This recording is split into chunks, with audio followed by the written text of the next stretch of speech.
đây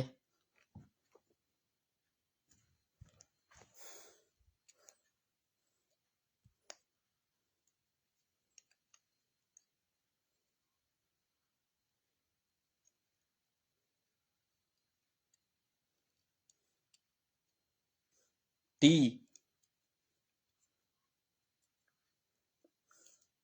ซื้อมึงมอดกันบ่มีก็ไปซื้อกับดิวไปบ่เชื่อหรอกดิวบ่มีบุกโซกมอใส่ทันไปหากูได้ยินเขาเสียงจะไปส่งไอ้มอดแล้วเดี๋ยวมึงบุ้ยมอดด่าทางว่าทางนั้นน้อยเนี่ยยังไงต้องด้วยอยู่ใส่อีđấy úi vậy ba cái úi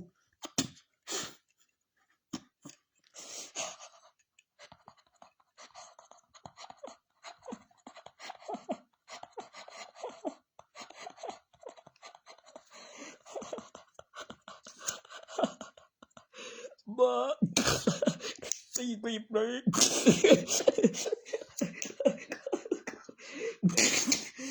ven go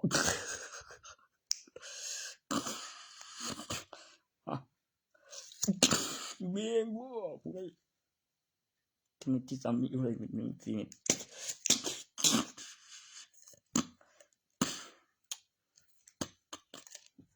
ven go ui ui cột vợเห็นแบบจำคือบ่ยานตำรวจวะกูเอิ้นบ่ผิดเอกสารนำมีการศึกษาก็ไปเบิ่งศาลปกครองก็อยู่นี่สตาร์ทมึงปกติคนบ่มีความผิดก็บ่ยานตำรวจกูเลยว่ามีหน่อยกับผู้ใหญ่จะมีพยานใดกับท่าและขังเจ้าของเดี๋ยวมาบ่ฮอดเลี้ยวย้อนแล้วอยู่สถานีแล้วนั่งอยู่บ้านแล้วมีหลักฐานแล้วจำได้ตัวนี่ล่ะตัวผมบอกอยู่ปกติมันจับบ่ได้ง่ายเด้ส่วน2หอกำไรในหั่น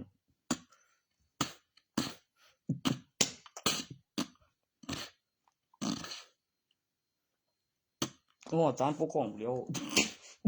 สิเอาศาลปกครองมันบ่มีมึงบ่ผิดนะก็กำหนดเวลาสู่คดีมื้อนึงก็ไปเสร็จขอกล่าวหาเจ้าที่แล้วพิมพ์เอกสารแล้วมีเจ้าที่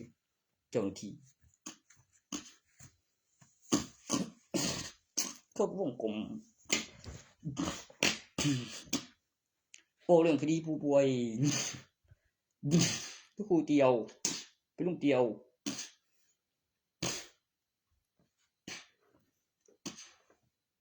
เว้าแบบเสียงสั่นกับลิงกับยาวหลายมึงเห็นกูก็อยากว่าอยู่ตัวใดแล้วยังไปใส่เขาไปลบกับเขมรว่าซั่นแม่งบ่กูได้ยินเว้ยโอ้ยปานสวดอยู่ข้างคาบ่นั่นให้มีพยานนี่เขาว่าเลี้ยวก็ท้าทายแม่งเบ้ยเดี๋ยวคือมังกรมึงเห็นจากกันก่อนก็ได้มึงเนี่ยโซลาถึงหลับ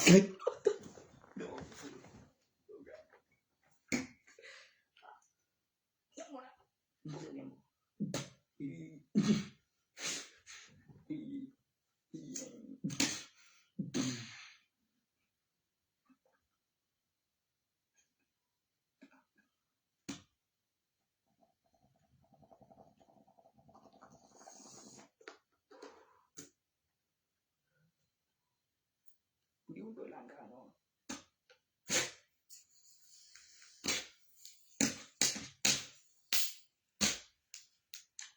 อุ้ยกูคิดว่าเราดี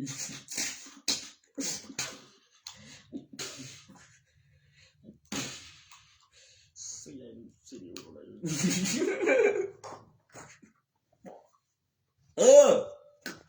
กูเข้มบินพอบักดิวมีได้เลยปอนกูยินถ้ามีบางยังหน่อยบอกบักดิวไม่บิน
cái đây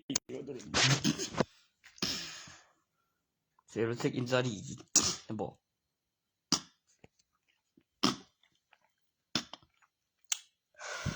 ก็เกิน10 ปีมีประวัติแค่คดีผู้ป่วยกับคนในพื้นที่แต่บ่ได้มาที่ทางอื่นมาจับอยู่สถานีเขาปล่อยคดีผู้ป่วยอย่างเดียวเลยก็มีคดีสอนผู้ป่วยบอกอยู่โอ้ยมีคดีตีมันเกิดคดีสอนเดียวโอ้ยกูเห็นซุ่มไม่ได้แล้วเกิน10 ปีลงใส่ตำรวจอย่างไรก็ได้คดีผู้ป่วยแล้วขาดยาแล้วสารภาพง้อมมันนำได้ไปถือกับพี่แกมรถไปถือกับพี่เซนบุโดนกูยิ่งกับกำไรอยู่กูบ่เห็นจะหล่นหยังเลยแปลว่าไม่เลยกูนะ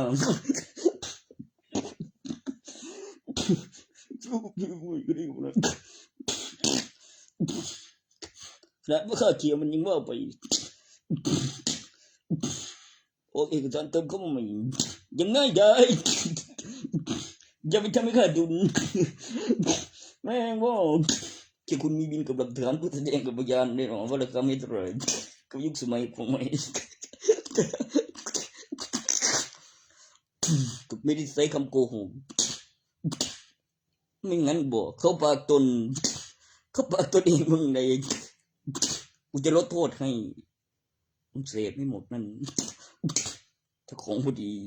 แต่บ่ท่าหรอกนะแต่ไม่แต่มันสมขายสิหรืออะไรวะของเก่าบ่แผนใหม่ล่าสุดมีแผนกของแดกยาแม่งแล้วว่าของตนแล้วตำรวจเขาหลังแรกแล้วของคืนเฮ้ยกูไปที่จิตไกลๆจะเป็นของแดกยาว่าของตนเลยตำรวจเขาบุยมันไม่เหมือนกันกับรับซื้อของโจรด้วยในตัวของแดกตัวยาและของยึดยาด้วย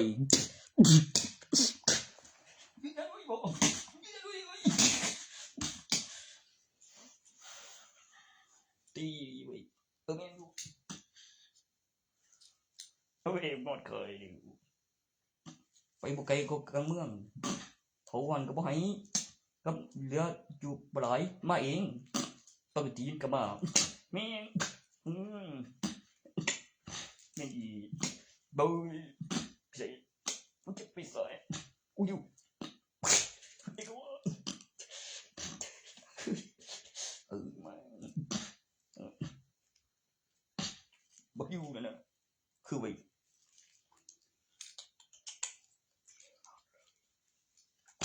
พี่แม่งใส่เลยกูเสีย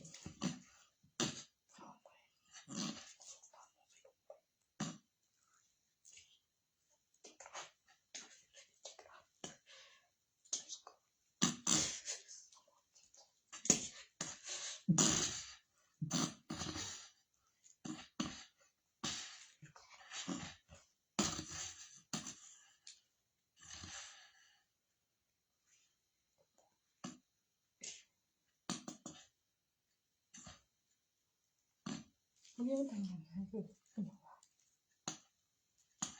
เอ้าบุยไอ้มันจะบอกว่าอย่างนี้บุยตัวนี้อย่างนี้นี่คนลองก็พอฉันมีพยานจะมาทำกี่บ่เฮ้ยบุยบุยกูมีพยานทำไงไม่พออยู่มีพยานด้วย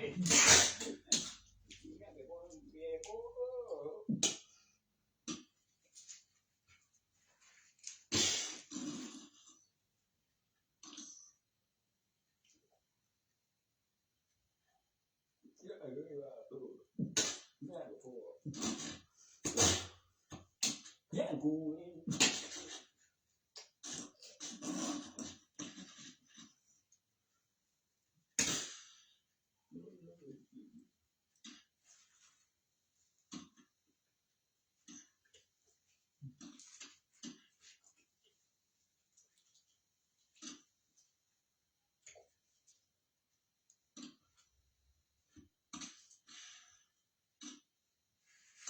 สูแก้อีแดงได้ยึดจังนำชื่ออีเอ็มใส่หลังกี่บุ้มพวกก็แล้วว่ากูเชียดมันก็สิรู้สึกเองอยู่โอ้ยคนหาย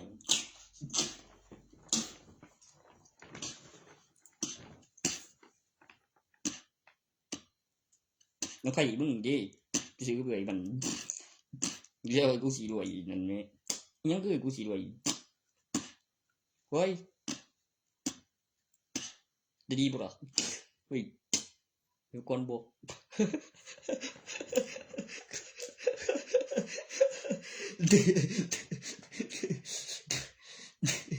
มันไม่ใช่อยู่ล่ะมันไม่ใช่อยู่ฮะโอ้ยังไม่น่ากับมันมึงเลยก็มึงนี่มึงขี้ในนั้นมึงเดียวทั้งกูไก่เมียได้ตัวมันพยันโห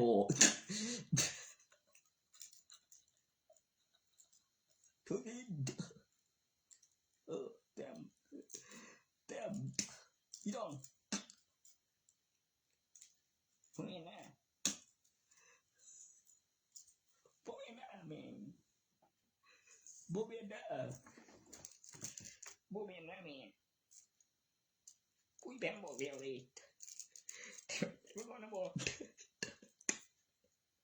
โอ้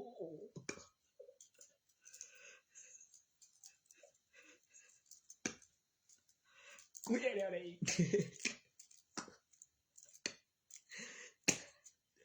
โอ้มึงมาประกันเขาอย่างมาตัดหัวลูกกูได้ตัดหัวลูกโอ้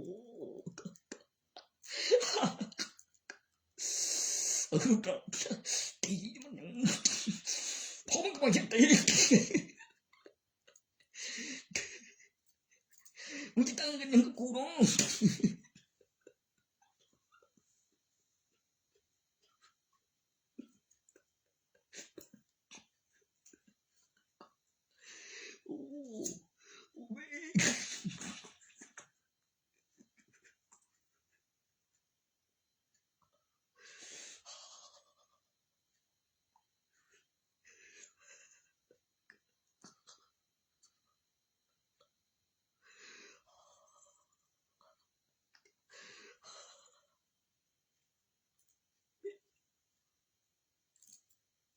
โตบ่ตรกอะไรลูกเดียวนี่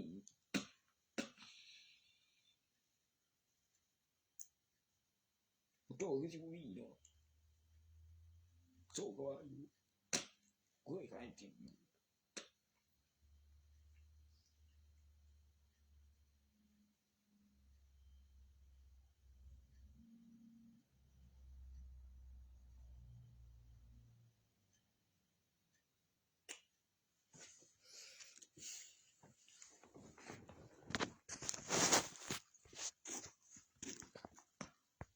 rồi con cái chứng kiến rồi đúng nhé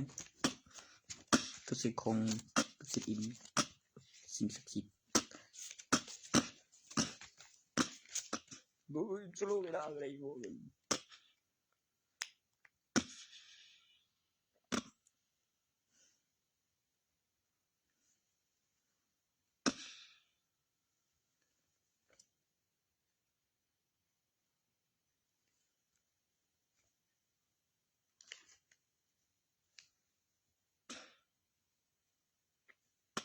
ก็ขึ้นราคาเขาที่มันสิยากนั้นแต่ว่าราคาเขากองราคามันเดี๋ยวราคายาแล้วตกซ้อนนี่ยาสิเหลือบ่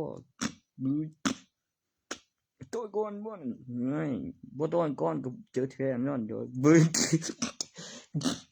เขาเอามาหยังฉันค่าแรงกันตำ300แต่ค่าของกอง300บ่ว่าเบิ่งกอง300Belum bisa dia lagi saya ni video tu yang baru ni video ni mesti saya kum yang jatuh yang berapa ni tu tin gue Nghĩ của đấy thì từ sữa rồi đi và chuột một cái cứ bin để chấm từ từ hồถึงมันถึงเทศแบบทีละเม็ดแล้วก็มาบัตรหนึ่งเหลี่ยมบัตรหนึ่งโบราณแล้วมีเงินแลกเงินอังเงินจังมีทองแล้วมีน้ำหนักทองกับบาทแหลกเขาเหลี่ยมนี่สมัยเป็นกำไรวัตถุแล้วก็มีของมาคุยไม่ได้เลยคุยที่อยู่เลยคุยที่อยู่ยี่ได้ไหมยี่วัน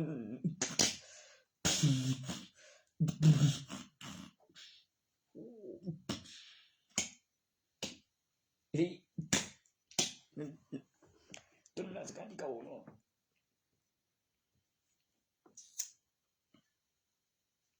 แบบแม่นลุงซื้อเป็นราคาขั้นต่ำไม่ก็ราคาเสียนแล้วก็มีใบเดี๋ยวให้เขายืมแล้วมีดอกแล้วมีเหรียญใส่กรอบทองข้างในเงิน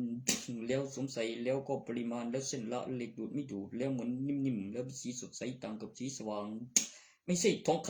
ำมีปริมาณได้เยอะกว่าทองคำกับห้างหรือคลัง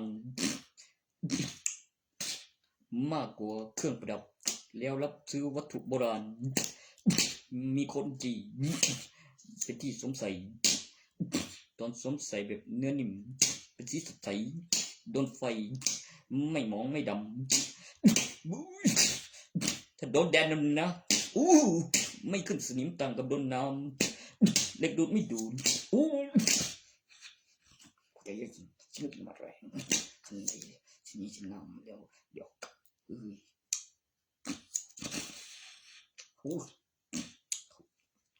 ค่าขึ้นรูปค่าเปลี่ยนแล้วก็มีคนชอบแล้วปริมาณแล้วน้ำหนักขึ้นมานั่นนะตอนนั้นมันจะขึ้นราคาอะไรวะแล้วก็ตั้งราคาเหรียญแล้วก็คือได้ขายแล้วก็ไปความจริงเล่มบินเล่มมีเหรียญแล้วหาซื้อกันเองอีกขันโอ้จากนี้ตึกที่กูได้ยินจากนี้ขนาดไปตึกที่มีข่าวมาเบอร์เขาไว้เป็นนางบึงเลี้ยวจะบินเลี้ยวตัวใดบินดีบุ้ยเฮ้ยยอ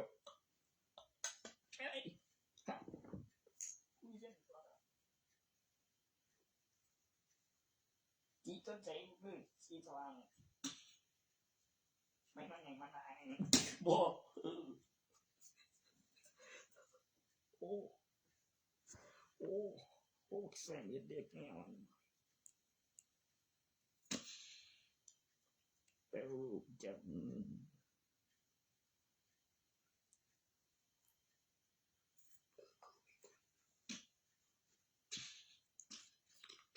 ได้เว้ย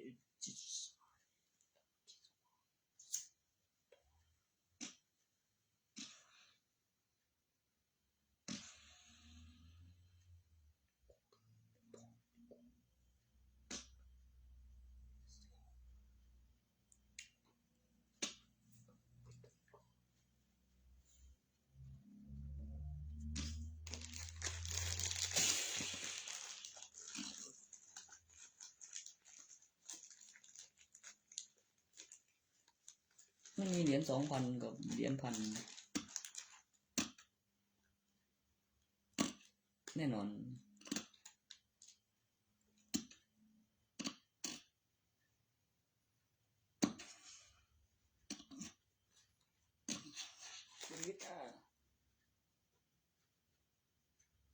10 ปี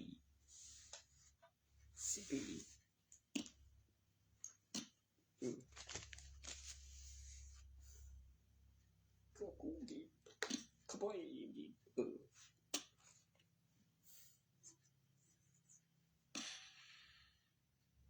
คดีดีกันคดีนี้คดีก็ตัวแรกยืดยาหนึ่ง จะบอกสิยัง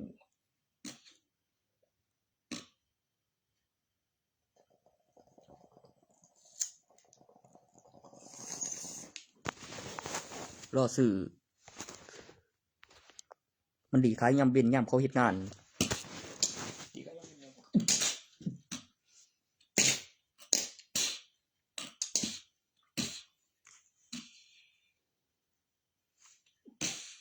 กับขึ้นออกเดียวได้นอนพากูไปหอดซะบ่ดอ่ะบ่รอซื้อแล่นมันถิ่มกองไว้แล้วมีผู้สาวมาเช็คบิลแบบคือนั่นแหละมาเฝ้าก็เป็นพยานไป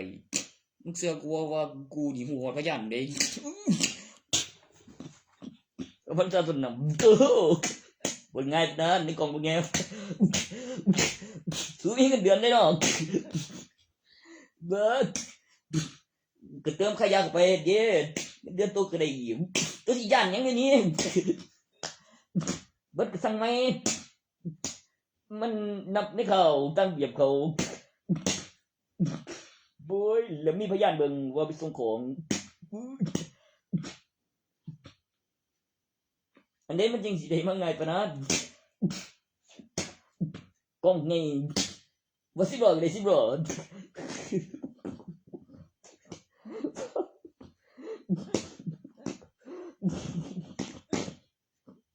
ไม่ดูหรอกมาไม่พวงเลยพวงบุ้ย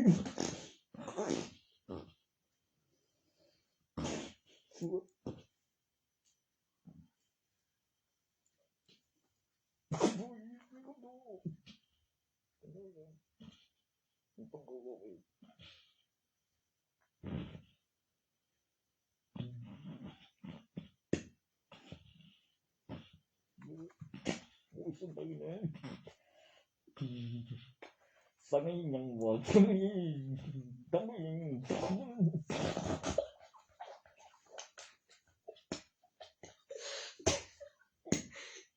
จับยันเข้าด้วยไม่เลยเรื่องนี้เสยสุขีมือในสั้นวงกลมสำคัญ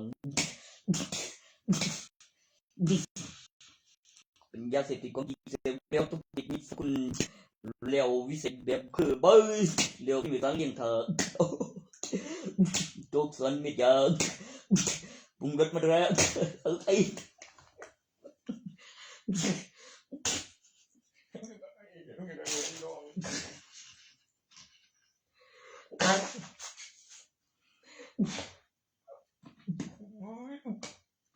ตอนรายงานข่าวนึงบุ้ย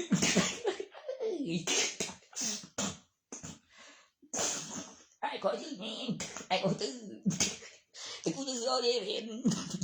อุ้ยอุ้ยเห็นตัวนี้อุ้ยอุ้ยกูเรื่องของตรงนั้นมึงจะได้ด้วยบอกเองอุ้ยบิวบอกบุ้ยบอกนี่ก็จะไปก็พอกูแล้วยังของเสียงรับซื้อของโจรบ่คือรับแลกของโจรใดกูก็เลยว่าเมนยูยึดยานำรับแลกของโจรบ่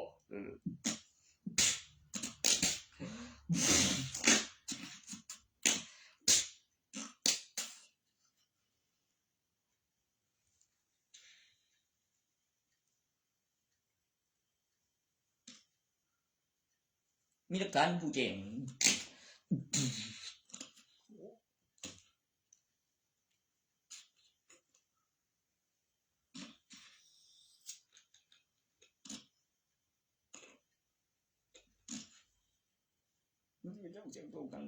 โอ้ถึงวันนี้กูกันนี้ก็เขาเดือดละเขามาปันนันอยู่ไก่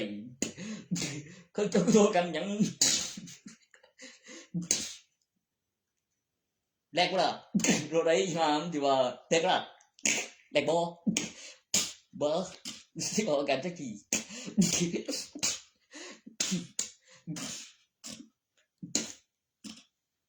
เรียกมันก็บอกเวียบข้าวความดีความงามกับข้าวเครื่องสว่างกับแต่งน้ำเรียว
กูเห็นเครื่องประดับไม่ใช่แค่ในวรรณคดี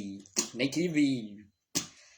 กับปริมาณที่สวมใส่แล้วใส่เดินกันแล้วเสื้อไม่ใส่แล้วมีเปล่งแสงที่มืดตามมาเป็นการ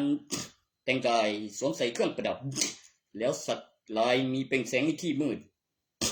ก็มีเกี่ยวกับการวิจัยสีที่ไม่เป็นอันตรายต่อร่างกายแล้วโดนไฟยิ่งสะท้อนยิ่งเปล่งแสงเป็นศิลปะตัวใหม่ใส่เครื่องนั้น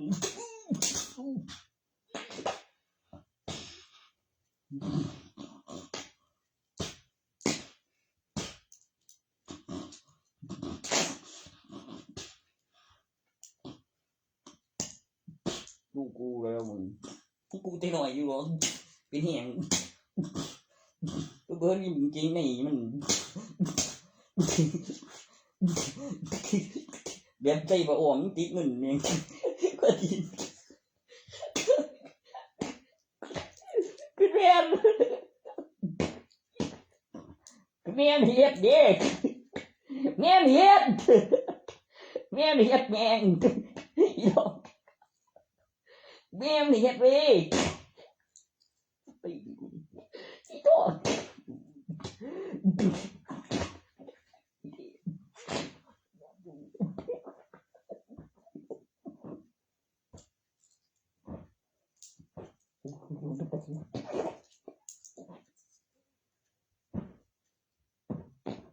พี่มาเองจะนอน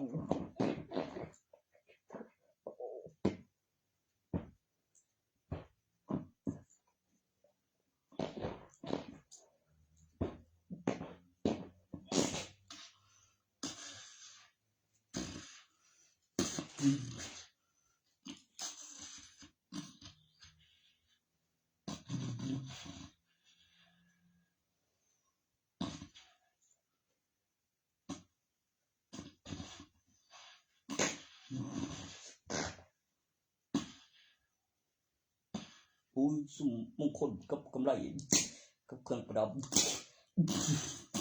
บักคักๆนะบ่เขาเมืองกับท่าเยวก็ใส่มงกุฎว่าจังก็เบียงเป็นแฟกันก็สั่งของแล้วมีคนดับถือกูดีก็บ่ใส่แท้อยู่ดอก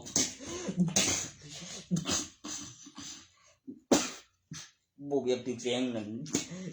เห็นบ่สิสดใสกับลงสีตาเบียบยันหิวแม่งอ้อกับสีปาง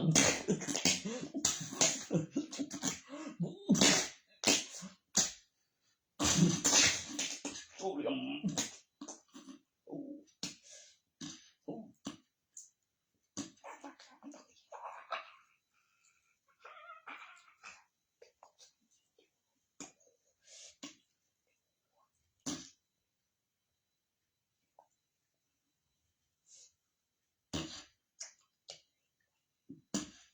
ใส่เกงหญิงกับรองเท้าคอมแบทแบบบางเบาพื้นไม้ไผ่นาพื้นไม้ไผ่ตันแล้วมีสร้างสมพื้นไม้ไผ่ตันเฮ็ดคอมแบทก็มีได้ก็ถอดเปลี่ยนได้คอมแบทก็แก่หลายโอ้ย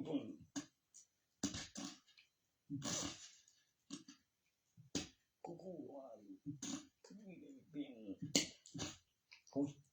ก็ไม่ได้มีสั่งเปลี่ยน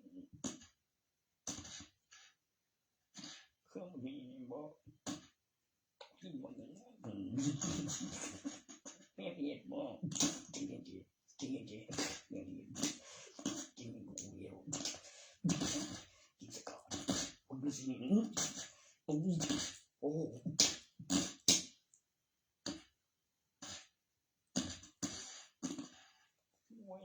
สิ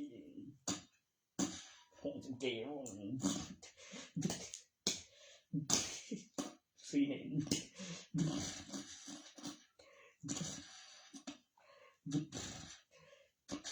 สายแม่นบ่ตีลูกไอ้เด้อเจ๋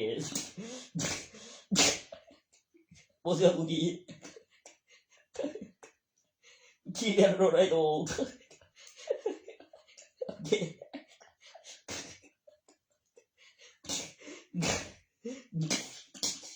ฟังเหี้ยกับจ้าเจ๋หรือสิเห็นแม่โอ้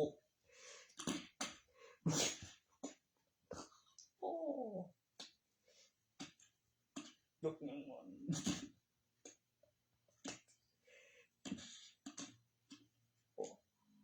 กูสิว่าอยู่ดึกสิ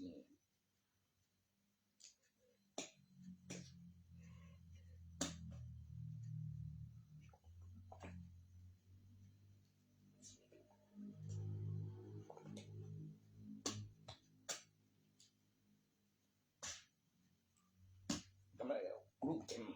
แม่งมาสับกบสะใดสะเล่นนั่นเบ็ดตัวละผม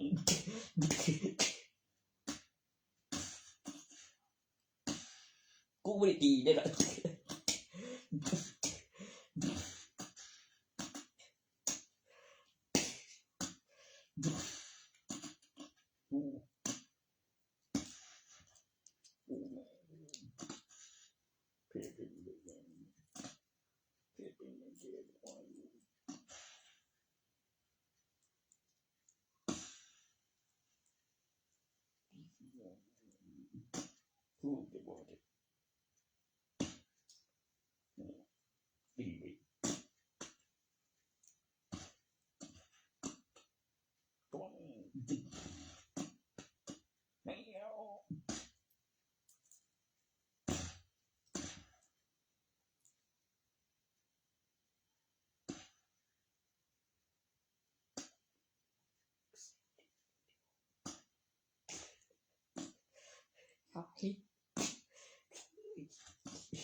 กูแล้วว่าอยู่เมืองปันอำเภอนี่เดี๋ยวมีทางเกณฑ์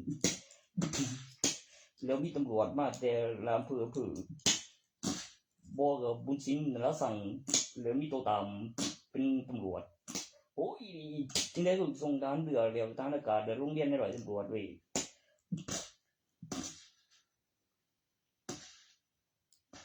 เขาส่งคนไปเบิ่งนั่นดิอำเภอตอนนั้นเขาก็บอกกันมาดนกับผู้เฮ็ดต่อได้กับเสียต่ออีกจะบุญไปเลย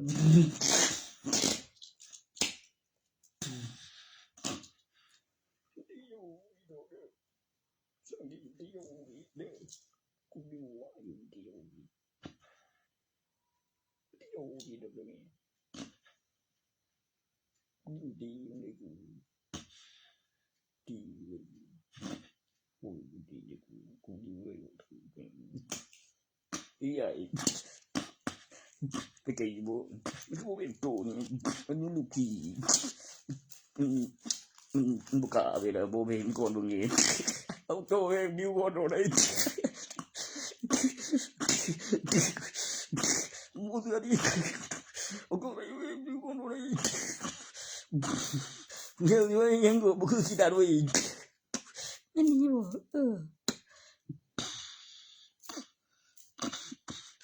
กูขี้ตาด้วยตัวมีพยานเนาะ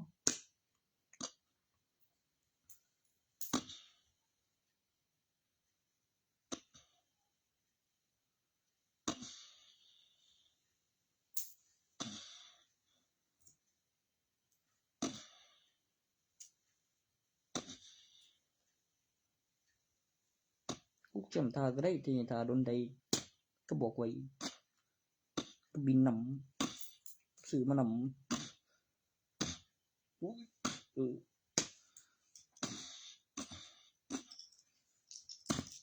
ดี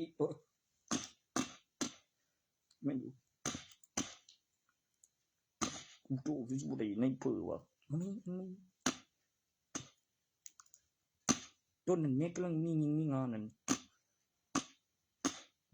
ที่เขามีวิสากันเนี่ยบุยทั้งหลังเผือก็เป็นยังว่าตัวนั้นให้เราเองบอก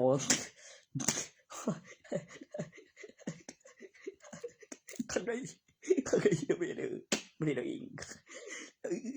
แล้วก็เราเองดีเดียว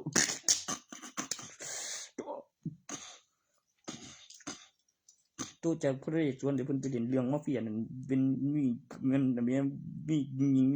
บอกกับดำบุ้ยสุดโคตรบอกว่าเดี๋ยวมันเขาไปเจอที่ไหนหนูกันไป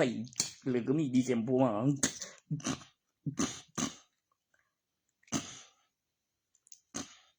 แต่ดีโอก็มาทุกดีเซมอยู่หรอกเดี๋ยวว่าดีเซมนี่นะมึงเลี้ยวกินใส่ดีเซมเจือเลยยังกูเทของมาเลยขันว่าเสื้อบ่ตายเลยคาดิโอจัดการมันตัว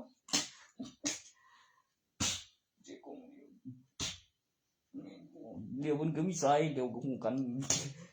นี่ว่าบุ้ยไปยังบ่มึงอย่าว่าบุ้ยไปยังใดเลยมันมีคนเด็ดมึงใดอยู่มึงว่าเบ็ดไม่กันไม่กันไม่กันไม่กันไม่กันไป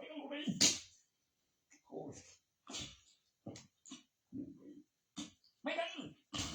โอ้ไม่กันไม่กันไม่กันไม่กัน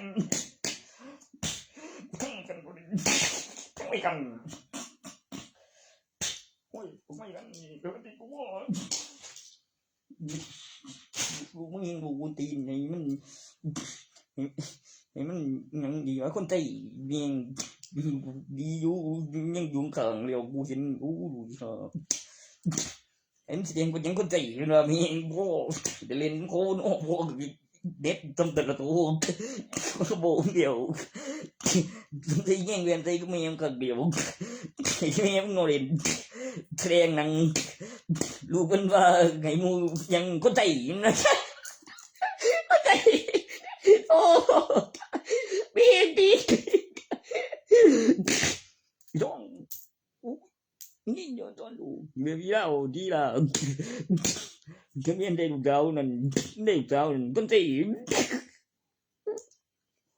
เธอก็จะได้ขี้ตรงโอ้ขี้ตรงขี้ตรง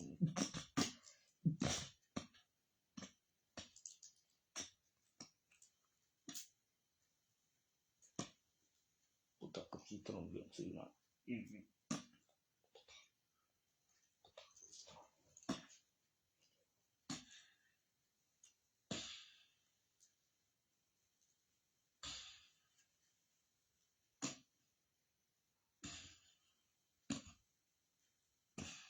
เดี๋ยวก็คือฝืนแบบคือในหอยเดี๋ยวเป็นพยา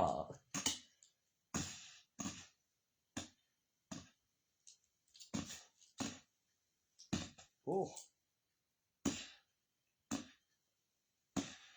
ต้นนั้นฝืนเป็นผู้เบาหอดแม่เป็นผู้สาวยิ่งใหญ่โถใหญ่โถยิ่งโถเป็นยังเอ้าเป็นยังเพิ่นว่าโอ้ก็ตัวมันบ่ไหวนี่ดิแล้วมันก็บ่ตายนำอีกได้ใหญ่โถโอ้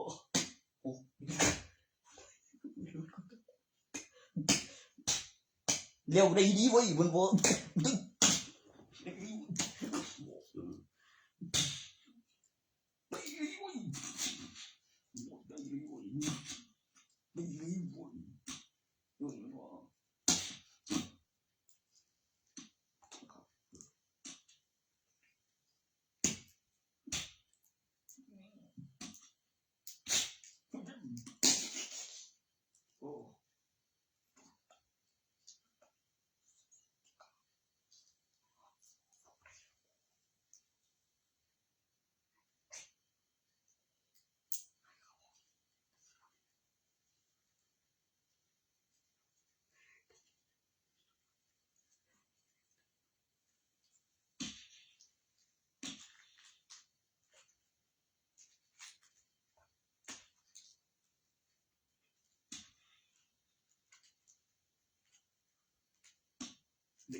โอ้ย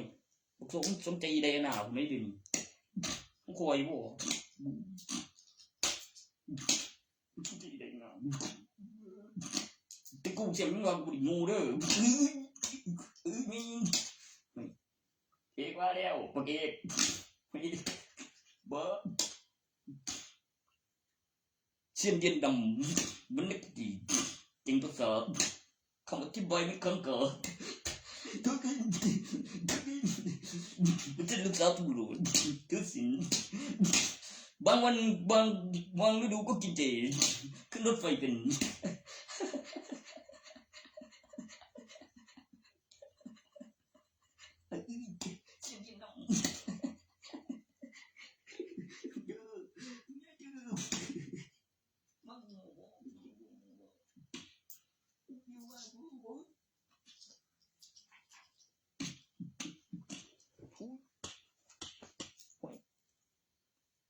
อีโบ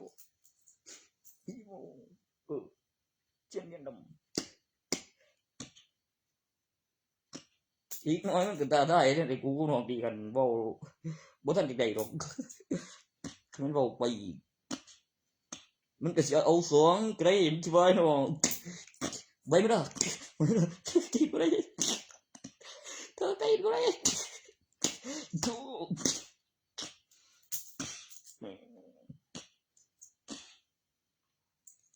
ความให้เบิ่งอย่างดี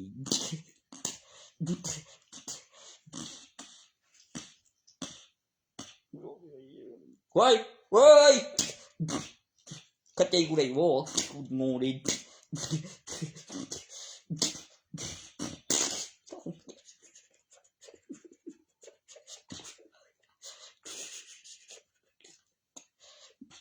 ไว้เห็นไหมนั่นตัวแม่งบ่อย่าให้ขาดทุนส่งได้ทุนบาทเบิ่งมีดูพวกมึงได้เส้นจะดำก็แม่มึงคันอีนั่นก็ได้ว่าโทษบ่คุณทำไมกับบินเบิ่งเดียวนี่แม่ให้ชุมโผก็เดือน9,000โอ้ยใครก็ต้มซ้ำรวยกูผู้ซ้ำมึงข้าไปซ้ำนั้น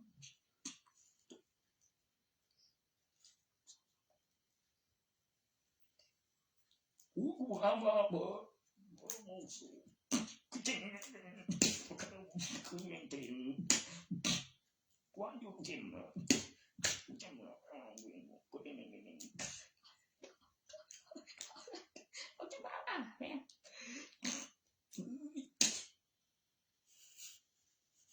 เป็นไง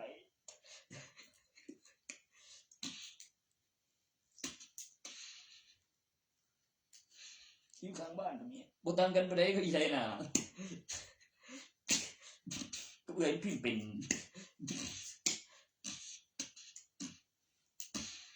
นอนผิวปากขึ้นมาบ่ก็เอาลูกเฉยๆแม่ก็เป็นบ้านบุ้ยตกวัดเอาเดือนตกส่งไปโรงเรียนแล้วต้องอะไรเนี่ยก็เก็บเป็นอาทิตย์ก่อน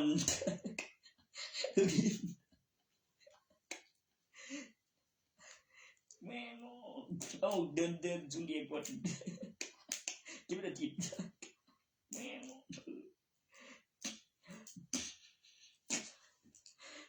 อีนี่แม่งเป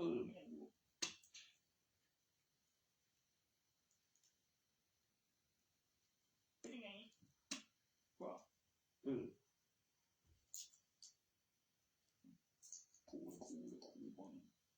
ไม่มองเนาะ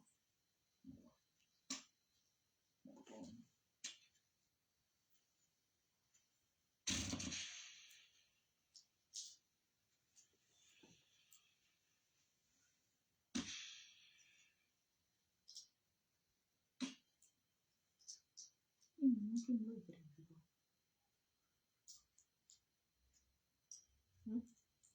ได้มันออกจากกันด้วยของกันคิดเพียง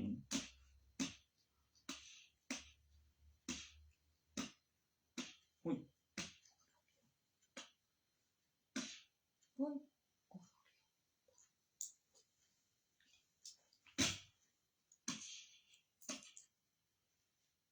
แต่ว่าเอาซื้อบ่ได้มันก็สิต้องได้ซื้อผ้าแล้ว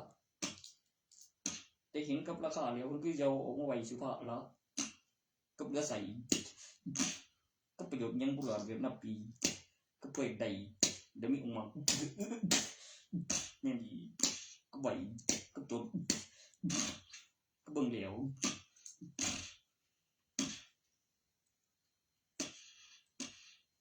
มันจังบ่หลงบ่ลืมโอ้บ่หลงคือบ่เอาชื่อตัวเองแม่บ่มีบ่ได้มันต้องหลงลืมชื่อได้มันลืม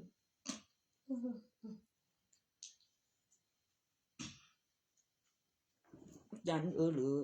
มันเป็นบ่าวได้เป็นหมอ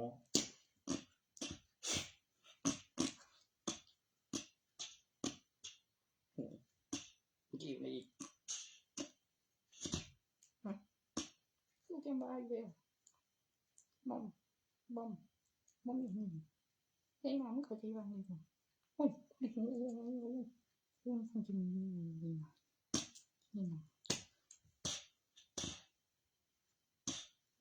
ว้าโดนจะอันว่าจังว้าบ่ได้เคยชื่อสัญญาใจลูกสาวแล้วกูใจละบ่หลายทีแล้วสลังง่ายดีหน่อยได้มั้ยแม่งโห Oh, 이러지래. Cooking game. Bird. Putting board. Doing what I. What up? มันสิเริ่มต้นเรียบเจนหน่อยไม่ง่ายเรียบตัวบ่ได้โว้ยเจอที่เขานี่จริงกูโกหรือไม่ได้อีกมึงกูยอมเปลี่ยนลูกคนรีแล้วเนี่ยกูมึงไม่ได้ลูกของกู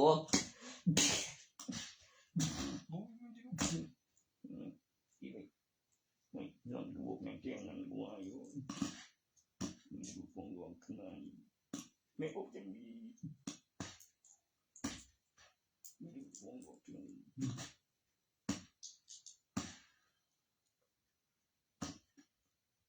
แต่ว่ากันเตียวนั่นนะก็พิสูจน์เบิ่งแล้วกูคือครูไม่เที่ยงแล้วก็ครูแล้วไม่รู้เนี่ยอี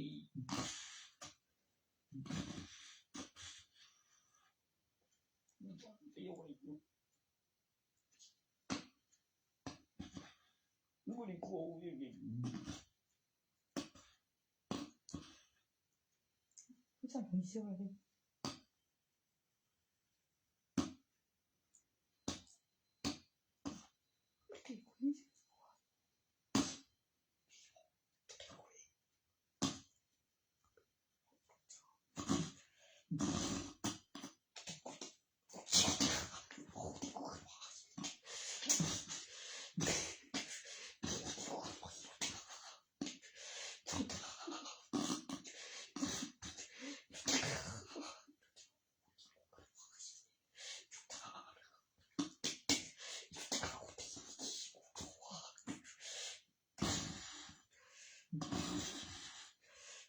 ถึงว่าเหมือนโชคดีเลย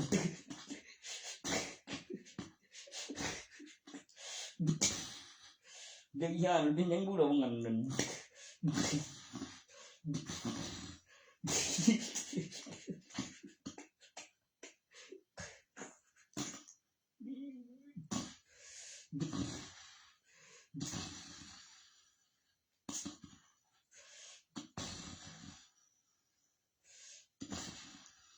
ดีบ่ยอมถามว่ายังได้ดีก็บ่รถไว้เต็งกันไรล่ะ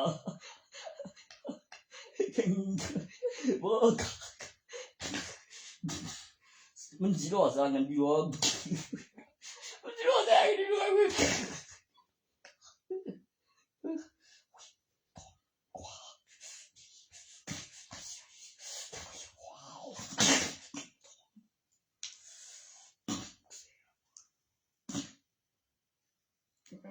ไม่ใช่ยิงบ่อุ้ยไม่ใช่ไอ้ตัวนั้นกูบ่เคยได้กันแน่มันสิบอกว่ายังบ่โอ้คือตัวเฮ็ดได้อยู่บ่อีทองตัวได้เว้ยแม่ดีเลยอยู่ลงมากูนี่แหละบ่ดีเลยเห็นผู้โทรเลยกูเลยตัวนั้นเด้อมีผู้เสือกับพยานกับหลักฐานกับสมัยกับของดีกับสงสวยกับเกสรเดี๋ยวมีเห็นเดี๋ยวได้ดีเดี๋ยวมีเบิ่งเดี๋ยวมีอยู่จริง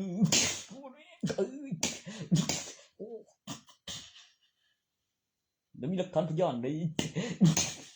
ว่าได้เป็นต้องเฮ็ดเสียงรอนำเลยสักนี่โอเคเว้ยโอ้ยไอ้ต้องแซ่เลยคือไม่โง่ไอ้ตัวนั้นอีฟ้าว่าบ่โง่เด้อบ่โง่เด้ออีฟ้าว่าแม่ก็แมวก็โยยังบ่เคย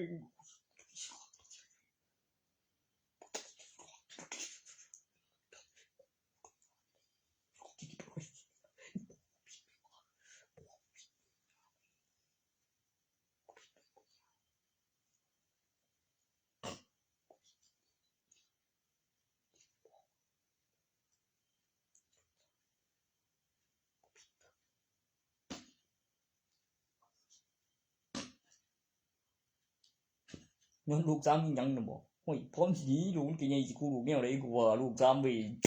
นี่บ่ได้อีกกูยิงเลยเบิกตั้งนับเป็นทหารบอกอย่าเสลัดบุหรี่มามันเต็งสินอยู่เที่ยวนี้ดูโซไลไทยมันเดี๋ยวไปซื้อบุหรี่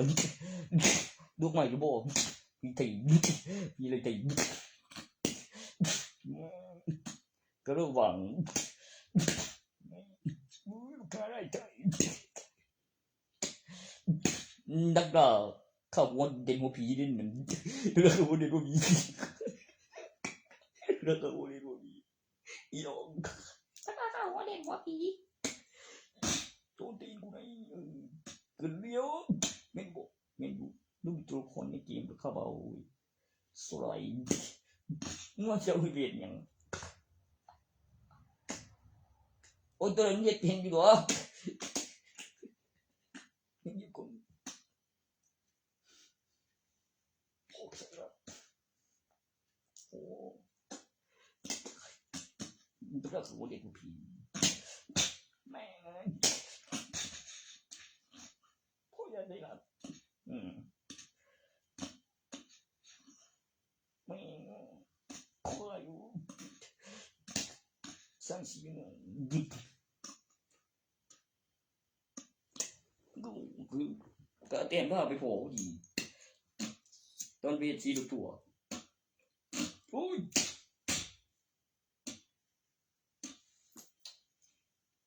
ดีลาคำโบเลี้ยวก็ลูกบูยูเลี้ยวก็เนี่ยนี่ก็เป็นจริงเขาคนใจเดี๋ยวนี้หรอกแล้วก็ชิปีไปเลี้ยวโซเทวดาเลี้ยวนอกเรื่องเขาประสังบุกเธอสิละเพื่อเอาไปที่มาที่นั่นเองดีไปกับรถเนี่ย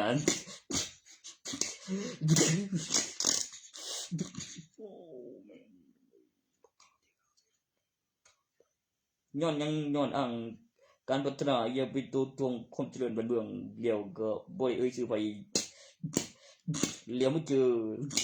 ตำอีตัวหนึ่งตรวย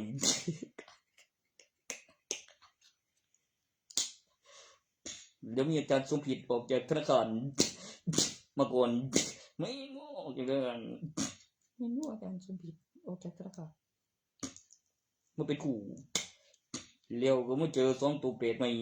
บ้านปันหงในเหรียญในเป็นผู้อำนวยการกำลองแล้วให้ทาง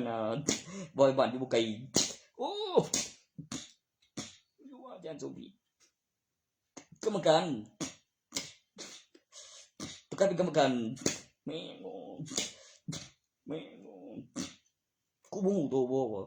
กูขึ้นแรงกันมันย่านกูหัวโขวันที่ส่งกูถือบ่มึงเจอสตาร์หัวโขเพียงแค่นี้กูกันเกิดไปกูกันเกิดไปกูกันเกิดไปกูไหนไก่กูไหนตุ๊กไก่กูไหน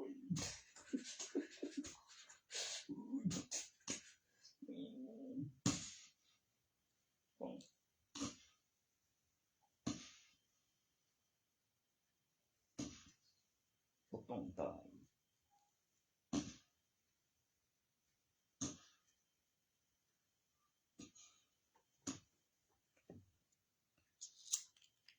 มีอีกเกมที่ละเซ็กบินจะโตแล้วเหลืออีกเกมไปสร้างเฉยเลยสมคมก็สมโทรศัพท์แล้วมีหันดีแล้วมีบ้านไรหลังแล้วมีหลานพ่อพิธีบีกินยังก็เป็นหน้าก็ได้แล้วถ้าหมอก็บ่แม่นมันเลยไปบุ้ยเลยมึงตัวหลอกฉันบ่คอยเลยเจมโอ้สั่นเลยเดี๋ยวก็มีได้ตัวนึงเป็นแป้งกระป๋องโอ้ยพี่เขาพอตำรวจเดียวดิบ่สื่อก็อยู่ไกลก็ประโยชน์ยังแต่ว่ามันดีร้องกันหันมีพยานตัวนั้นมันเฮ็ดเองก็ได้แม่งบ่แล้วมันนับตำเบียบนึง แล้วพวกปืนเลี้ยวมันไปใช้บุหรี่ตัวนึงเมียมันปัดขางบ่นั่นบุ้ยยิงน้อยโซ่ดังเดียวเลยเวลาเมียไม่ไงเพิ่นนั่นนี่เป็นผู้ชายเดียวแสดงหนังขุ่นเอาระเบิดวางถ่วงเอาระเบิดวางถ่วงแต่งานกูเหยียบไปอยู่เลยนี่มันเป็นใจเซ่สู้มันเดี๋ยวคือไม่ตอนนี้งานกูเองบอกในหนังเป็นสายเดียวต้องไปซื้อเบิ่งเมียมันเบิ่งเหรอแต่เบิ่งเดียวเดินเมียลูกสาวเดินบ่บีบจำกูว่าจะไปยังสวยแม่งตึงหนากูว่าอยู่ปีสวยบุ้ยฟรีสนะคือว่าผู้เสี่ยงมันบอกบัตรประชาชนด้วยนำได้ย้อนหลังตัวนั้น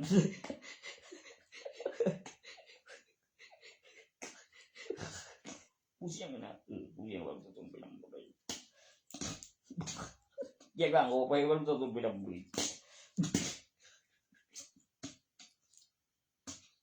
กับเรื่องหน่อยเดียวก็มีบึงแล้วมีตัวตนคือบ่อยว่าตัวตนแล้วมียูทูบอีนั่น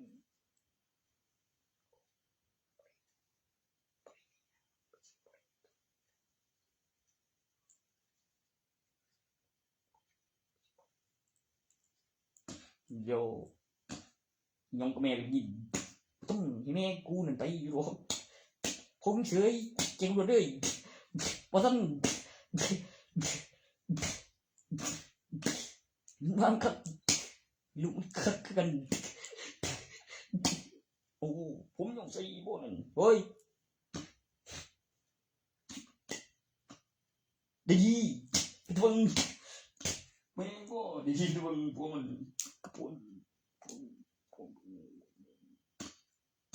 ตรงรถจะหรือสันนี้มันตัดนะมันแย่งสิ่งยังถ้าน้องเดียวกันนั่นนะมันยังจังได้เรื่องอยู่ยินบ่ไอ้ชามันอยู่มึงเห็นบ่นั่นชาแม่งชารถจินนากับวิทูเมื่อเรื่องชีวิตบ่ยังนะย้อยโอ้ยยังบ่ค่อยอีก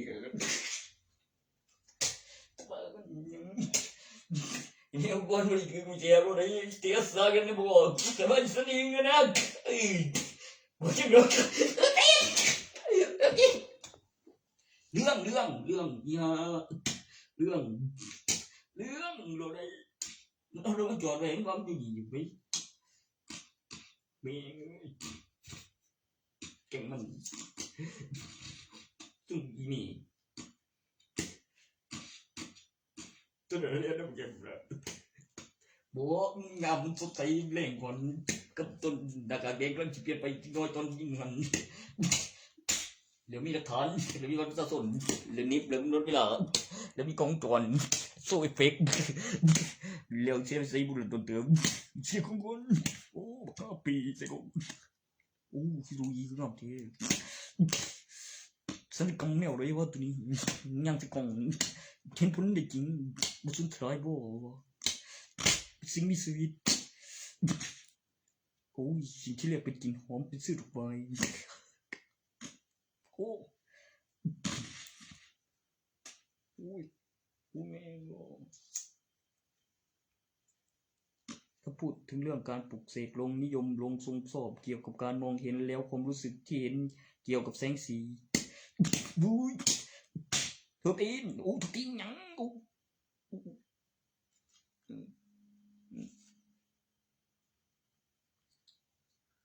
ชิบผิดกว่าอยู่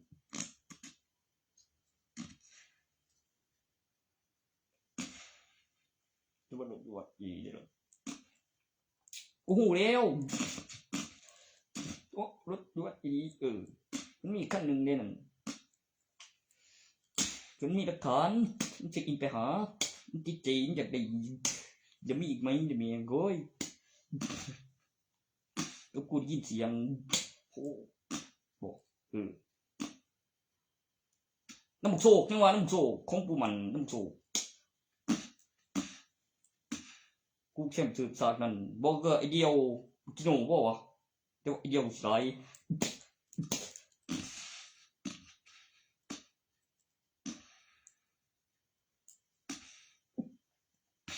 กูเริ่มสนใจแบบทางอาจารย์พระอาจารย์เรียนอะไรพระครูบอกก็คือของปูนวลอาจารย์เรียนเฮ็ดบอกต้องมีครูแข่งบอกของปูนวลเฮ็ดโดนได้กู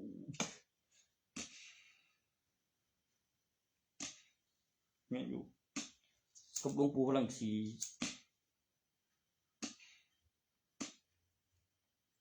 จำหน้านี่ซื้อแล้วซื้อไว้ไปถ่าใครเองกับยังหาซื้อกันเองก็มีไว้นี่แม่งบ่โอ้ยตัวของตรงนั้นก็มีแล้วโอ้ตรงนั้นก็โอ้ตรงนั้นก็ซื้อกันเลยซื้อใครเองเบี้ยงมันก็บอกเรื่องทหารผมว่าเอากรมหลวงสุพรนั่นเว้ยเสด็จเพิ่นก็ว่ามีอีหยังแหน่มีนายอำเภอผู้ว่าแล้วขุนพลตำแหน่งทหารตัวเข้าเรือนปลัดกำนันนั่นตอนนั้นทหารนายอำเภอแล้วมีอนุรักษ์แล้วก็อีหยังวะ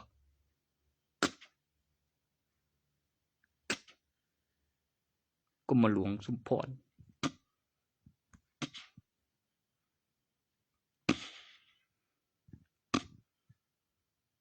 เตะใส่กันบ่ได้ดอกต้องบ่ได้ใส่เตะนะบ่ได้ใส่ผู้ใด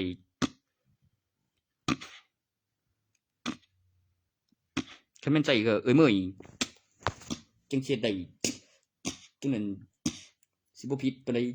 แม่นอยู่แล้วก็ไปสอดใจแฟ้มแล้วหัวขออยู่ในห้องในอำเภอมันว่าเป็นในอำเภอพุ่นน่ะก็สั่งยังไงก็เลยเตรียมตัวดุยแล้วมีคนเหตุงานแล้วก็มีหลักฐานเอกสารออกมาแล้วปิ่นแล้วก็เสียวเข้าแฟ้มดุย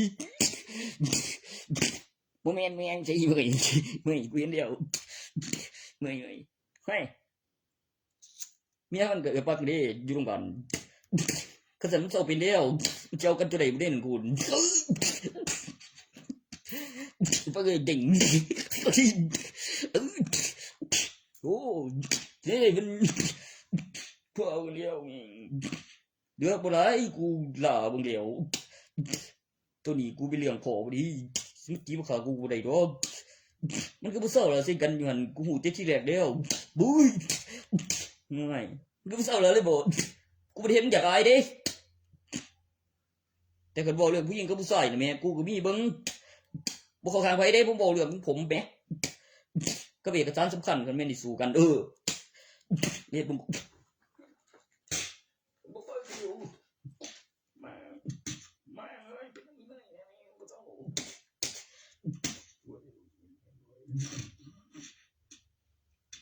ไปตีแล้วโอ้โออีติฟังจะปลดเวลก็เลยดิ่งโอ้แม่งกูเดียวนี่กูบอกเองได้ยังดูผู้ยังบ่เสือบ่โอ้ยชิมเลยล่ะป้าบ่เลี้ยวอีมึงก็เป็นมีมึงโอ้ชื่อขนาดเด้ออีดอกโอ้ไปเคยมีอยู่กัน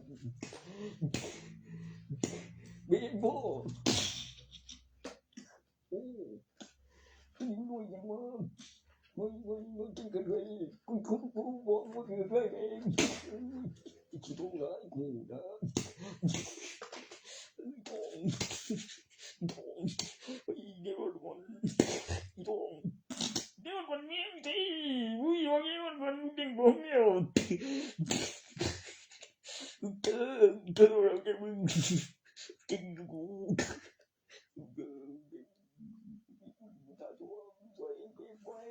กูเองเลย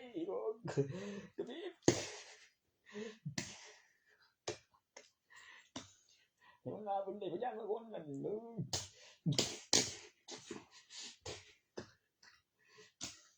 หาวิธีสร้างพยานเด้มีนำโอ้ยมึงยินคงยินกันบอกว่ามีเสียงเอะอะไรหน่อยว่าผู้ชายว่ามีนำนะทางเด้สิ่งมีชีวิตในวัฒนาการรถเวลามีเห็นฉันทำเร็วดูดิฉันทำเร็วทุกทีกูเรียนมันบอกได้เร็วไม่ต้องกูซีก็ว่าอยู่มันร่วมจะกันไว้เนี่ยเดี๋ยวที่มันกูผิดกันหมดว่ามันผิดกันเรื่องอย่างผิดกันเรื่องผลประโยชน์นะบอกว่าบ่น่าเมียมันเป็นโฟตัวนั้นมันบอกเรื่องวีซ่าตัวเป็นแม่ยามเนี่ยกูจะลงเงินมันกูหน่อยนะแล้วกูบอกเรียนแล้วเป็นสินโซเฟียตดิเป็นพลังบังพังมือมันเนี่ยบ่อีเฟียตอยู่บ่ว่าบ่คารงบ่ก็มีสองแล้วว่าเราก็ได้ผู้นึงพอมันแล้วโอ้บ้านกูไกลบ้านโอ้ยนักเรียนมันต้องมีได้นั่นเอาไว้ลูกไปถือเร็วไปกดเองเร็วโซ่รักฐานกับของถือหนึ่งคันว่าเฮ็ดเสื้อถือผู้ใดนี่บ่แล้วเฮ้ยมันรู้เลย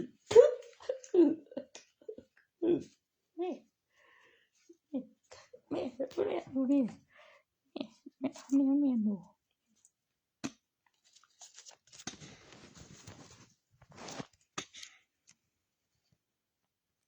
ไอ้เพื่อนสวนเพิ่นก็สิว่าราชการที่3เด้เนาะ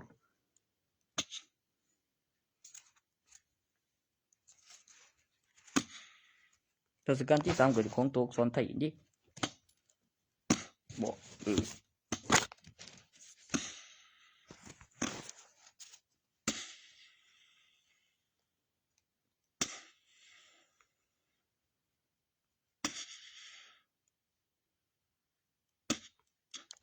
ตอนนั้นจารึกเพิ่นแม่นจะไปโรงเรียนแล้วมีผู้สาวเห็นด้วย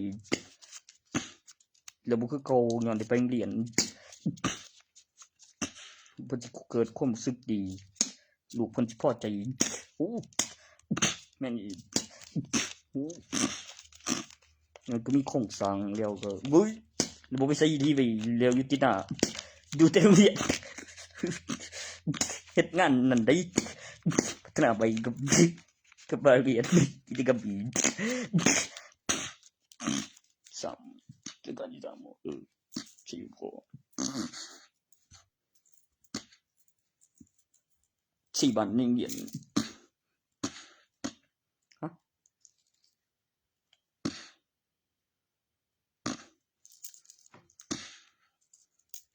4แล้วนะ7วันเดี๋ยวก็ไปนั่งเบิ่งเขาก็มีคนงานพอแล้วก็นั่งเลี้ยงเขาอยู่หน่อยมีฐานแม่นอีแล้วหาคนมาดินนำย้อนมีลูกเดี๋ยวโมลูกเดี๋ยวจังโอ้ยแล้วไปได้เงินธนาคาร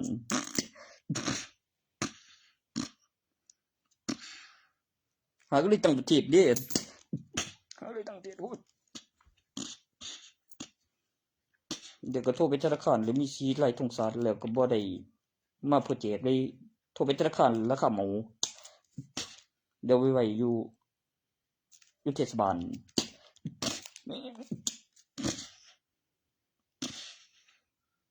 ก็ไปละปักนี่บ่แม่นติดโบคือตัวเก่าตัวใหม่เพิ่นพุทโธบุญชินนั่น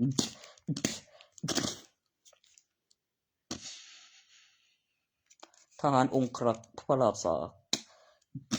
องครักษ์กาดบ่เกิดท่านเก่าเลี้ยวก็บ่แบบ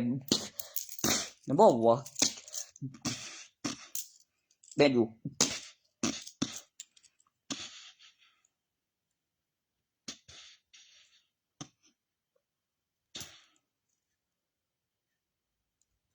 สหายตัวมาจากต่างประเทศนั่นเสลยโอ้บ่ได้เอิ้นสหายเด้เสลยแล้วก็เป็นสหาย ของซาตัวนั้นกับของแท้กันดี ของชาติตัวนั้นบ่ได้แจกทงนะขายทงกับพิมพ์เงินครับกับสุดเพียงบ่กับหยอกกันในหันนั่นผู้ได้พอมันเอ้ยทุกที่กูเจ็มนั่นล่ะหลอกล่ออิสริโยแล้วมาเป็นบางคนสุดแนวได้ยินบอกว่าสุดถือกล่องเดียวก็เบิ่งที่ละนั่นมีปรับทองข้าก็สักหลายปรับไก่ผู้ใดแผนการกูเฮ็ดได้จังไดวะมีหลายขอท่านหญิงขอใส่แล้วมาปรับไก่โอ้ยแล้วอีหยังแล้วกูก็เลยว่าแม่นดีไว้มีบอกเก็บก่อนเฮ็ดไปแล้วนำบ่มีทานแล้วอ้างการแสดงออกมาจะได้ไปโว้ยเอามันไปโว้ยกูนั่นสิมาไปนะฮะมึงคิดก่อนได้ดีแม่งเอ้ยอีกน้อยก็จีบสาวบ่วะอีกน้อยจีบสาวบ่ดีโหยังขนาด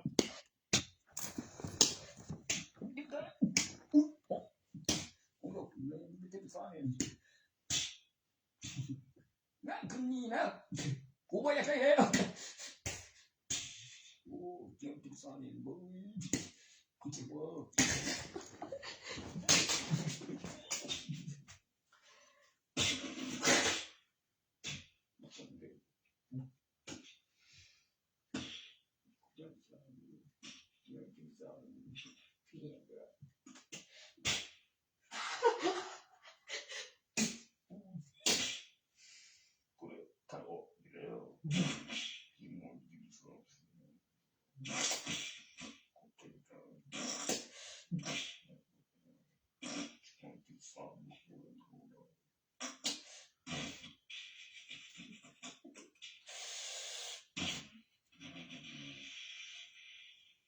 นี่ยิงก็ไปบิวเร็วก็เจอใหญ่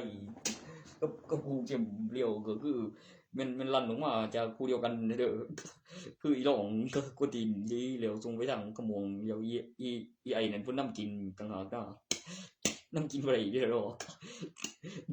บ่ไกมันเกิดไปดอกย้อนหยังย้อนมีลูกเต้าเลยมีลูกหลานจักลูกเต้าลูกหลานลูกไอ้บิวบ่เร็วโอ้ยยิงลูกไอ้บิวยิงเร็วโว้คือสากันดักบ่เร็วเทคนอีกหน่อยดังขึ้นมาวิให้มันเถอะให้มันดูเล่นตัวคือเวียดนามเนี่ยเกินไปบอกให้มันดีบอกเร็วกูเร็วมีเบิ่งดูกูวันนี้ไปการบอกดูได้ของกูไม่แนวนั้นอยู่ว่าเผยเยี่ยมน้ำใจตรงวันนี้กูยีจะไปเยี่ยมน้ำใจตรงกูยีไปกูเยี่ยมน้ำใจตรงกูยีกูอะไร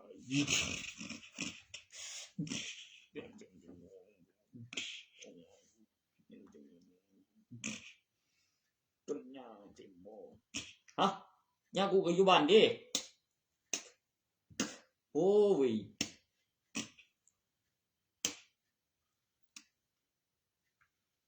เนี่ยสองเว้ยหุ้ย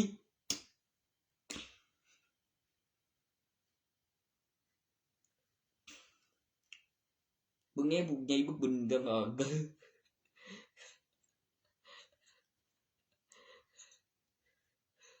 หาบ่ได้ซื้อปันกินตัวใดนั่น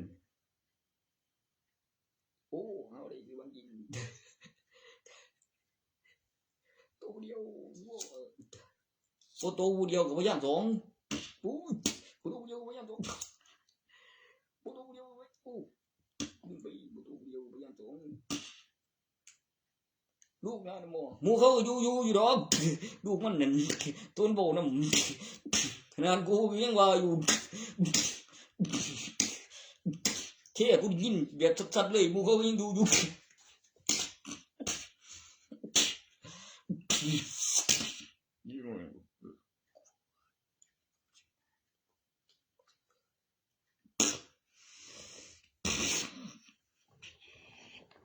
แล้วว่าเนี่ยมันดีอ่ะเฮ้ย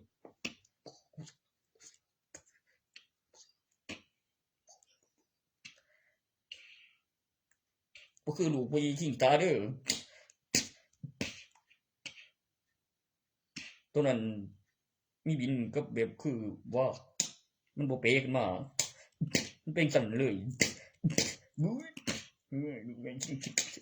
โอ้นั่นติโกคากูวีบอยได้ยินไหมคากูวีบอยรีบอยคากูวีบอยอยู่ดีคากูวีบอยมาบอกเฮ้ยผมบ่เป๊ะผมบ่เป๊ะเลย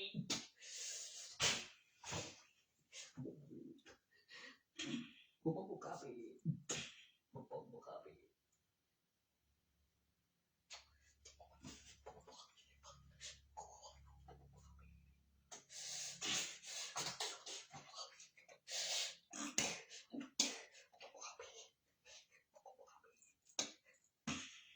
โอ้บอมกับเอกสารหายจะมีการเดี๋ยวนี้แล้วก็ไปฐานที่ยังไงได้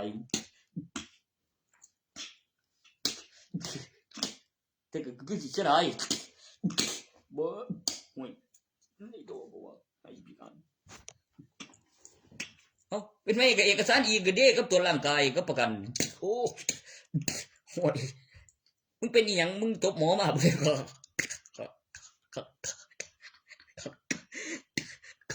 อู้บอมห่วยบอมมึงจบหมอมาบ่ได้ห่วยเอกสารหายจากพี่การกูบอกว่าไม่เอาสิ่งบอมนะให้จะพิการพิการหายนำไป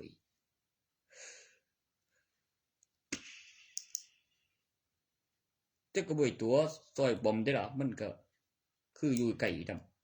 ำมันบอมพิการอีดีได้แต่คันมันจะหายมันก็จบหมอแล้วได้ล่ะแล้วไปทานโอ้ยเบี้ยกูมึงได้ล่ะกูเสียกูจบบำบัดแล้ว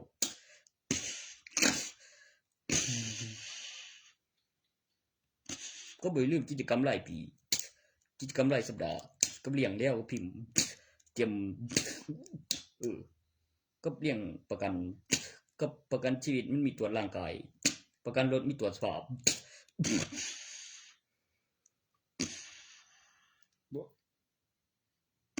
มันต้องบักค่าแต้มยานย้อนโอ้จิโนก็ว่าอยู่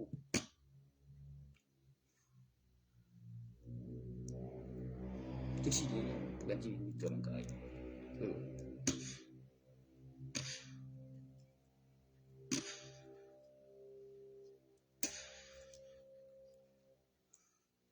คุณเสื้ออะไรว่าในเงินจังสันจังสีค่าจัดงานเด้ค่าจัดงานมันก็สิได้หลายบาทค่าจัดงานเงินในซองอีเมงทั้งซอยงานตะแจกซองเขียนชื่อนำไปแม่นอีเฮ้ยตอนนั้นพยาบาลคือสิเก่งแล้วคือสิฮู้แล้วก็คือสิมีเบอร์โทรแล้วใส่เล่มแล้วสั่งพิมพ์แล้วซองแล้วออกข่าว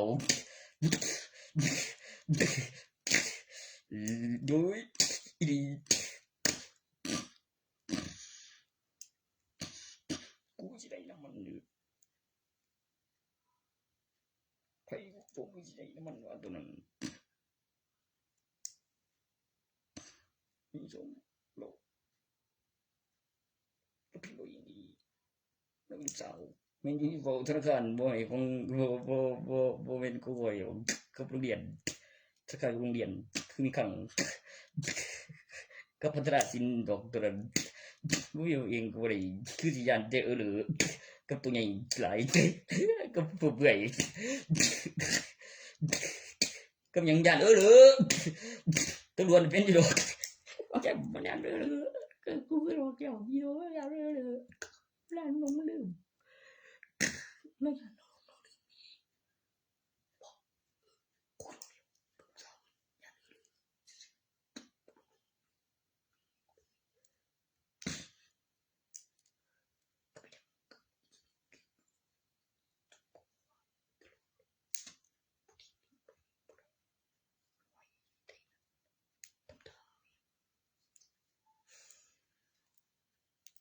คันบ่ทำตามมันก็บอกไว้เป็นอยู่ดอกบอกกับลูกมันขึ้นเมเป็นอยู่แล้วบอกไว้บอกก็คือเห็นแผนการเรื่องที่ขี่เรียวก็คุยกันตีในบ้านเรียบในเรียวบอกกันแล้วคือเจอดื้อเรียวสู้แบบมันบ่ฮอดได้จังได๋ถ้าก็ได้ที่จะโดนได้ว่าซั่นตัวไม่มันกำลังตัวบอกไว้ดูอู้จะดู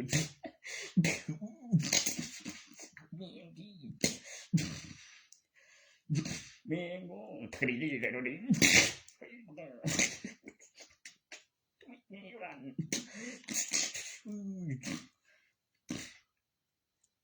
โกหกนะแล้วก็พยานลูกสองอย่าให้บอกไอ้เส้นจะเป็นโกบูแม่บูตัวนี่บูให้ไว้เส้นสักไอ้สักกูสักฮิตเด้มีฟันฮิตเลี้ยวยังกูด่าเรื่องเลี้ยวยังกูโกเด้อยิ่งเก็บไว้ด่าเรื่องนี้กูยิ่งไปบอกกูตีกูกันเลยไอ้เส้นโอ้ได้เรื่องยังมัน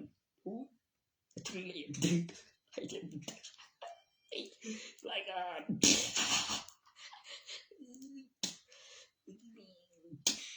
บักคิดสักอย่าง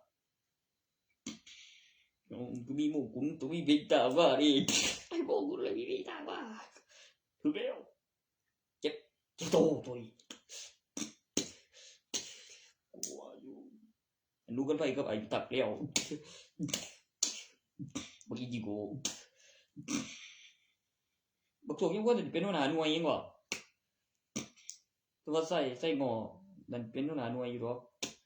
กับใส่อินตัวหัวหน้าหน่วยหัวหน้าฟุ้งเทียยกมันหัวหน้าหน่วยดาฟุ้งบางคนได้รอตัวบิวบ่ต่างกันปานใดกับไอ้เส้นบ่ใส่ไงมีอึ่งมั้ยกูเห็นแล้วมันต้องเจอแต่ว่ามันต้องมีของเพิ่นออกมาอีกรอบแล้วในทะเบียนเด็กเรียนมีแก่งหนึ่งไว้นั่นตัวนั้นคือแห้งไอ้บุ๋มบอกว่าสีทองเดี๋ยวโซกี่ก้อนไม่ได้เช่นนี้ตัวนั้นละตัวมันเข้าไป